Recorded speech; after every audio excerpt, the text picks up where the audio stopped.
Eu converso com a psiquiatra Adriana Pereira sobre transtorno bipolar. Mas antes quero falar para vocês da agenda da Escola Santista de Astrologia, que vai estar promovendo em abril o curso de astrologia para iniciantes com turmas de manhã, à tarde e à noite, curso de numerologia com Aparecida Liberato, atendimento de mapa astrológico e previsões e também a possibilidade de palestras para empresas. E no dia 13 de maio, a excursão para o fenômeno do algodão.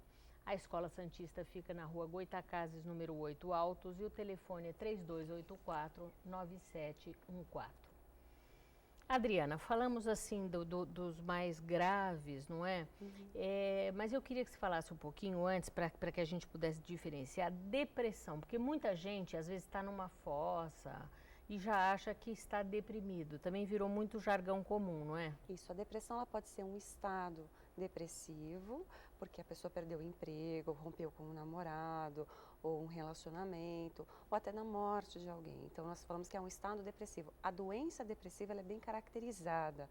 Ela não é necessariamente tristeza, mas sim uma lentificação dos processos psíquicos, dos processos motores, e ela cursa com alteração de sono, apetite e também com relação ao desejo sexual. Então existe um bloco de sintomas para a gente caracterizar a depressão.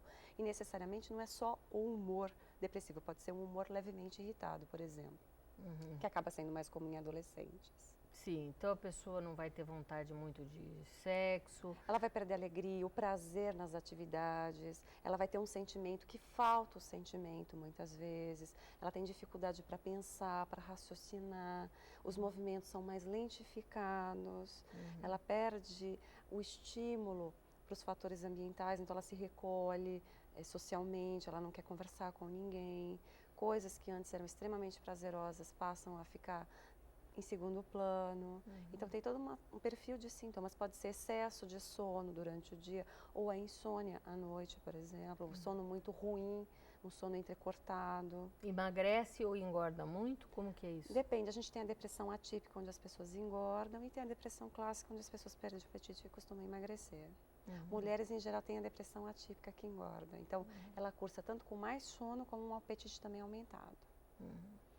Bom, no caso, a pessoa pode ter só depressão e por isso confundir-se esse quadro, achar que não é transtorno Sim. bipolar? Qual é a diferença da depressão do transtorno bipolar para uma depressão clássica? Então, a depressão clássica, a pessoa tem períodos, fases da vida onde ela entra num quadro depressivo mais grave. Então, ela fica sem se alimentar direito, ela perde prazer, esses sintomas depressivos. Só que passados 6 meses, 2 anos, sem tratamento, ela remite, ela volta ao seu normal, ou com tratamento num tempo mais curto. A pessoa com transtorno bipolar, ela pode ter, durante o seu quadro depressivo, uma ciclagem do humor. Essa ciclagem pode ser em bloco, então o humor passa também a ser levemente eufórico, uma agitação motora, uma agitação mental. É comum os pacientes falarem que tem um turbilhão de pensamentos, e essa ciclagem pode acontecer não em bloco, ela pode ter sintomas depressivos e sintomas hipomaníacos ao mesmo tempo, que nós classificamos em estado misto. Como eu falei, as pessoas elas tendem a relatar para o médico ou para o psicólogo os sintomas mais depressivos. Aqueles da hipomania leve, que é essa aceleração, esse turbilhão de pensamentos, essa leve agitação que ela tem no dia a dia, muitas vezes ela refere como uma ansiedade, ou ela nem relata. Então isso passa despercebido durante a consulta, e essa pessoa ela é erroneamente diagnosticada e tratada como uma depressão unipolar, quando na verdade ela é uma depressão bipolar. Agora, muitas vezes, né, a pessoa, a gente fala que a pessoa começa a tomar uma determinada medicação para melhorar um estado, vamos supor, depressivo, e ela fica muito agitada ou... Exatamente.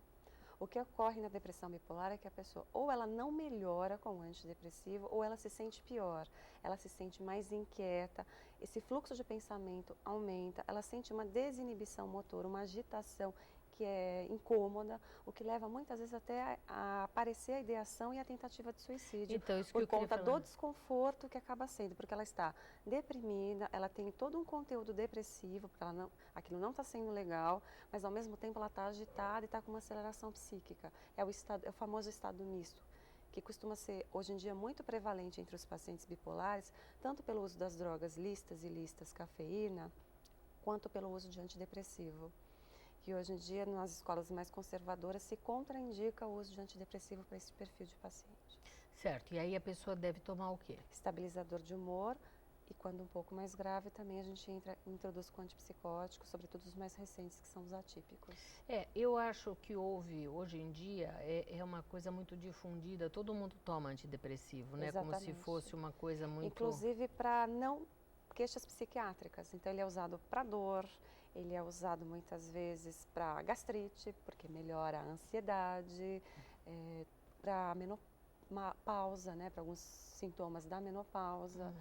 Criança se usa muito para enurese, para déficit de atenção. Sim. Então, hoje em dia, a população acaba estando mais exposta a esse tipo de medicação.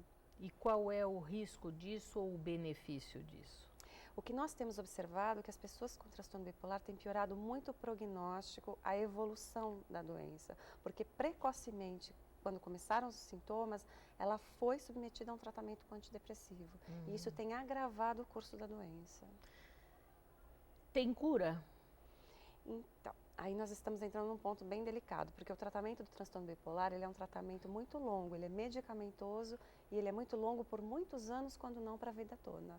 O que vai determinar se tem cura ou não é o tempo de doença, o número de episódios e a gravidade. Bom, vamos falar mais no nosso próximo bloco.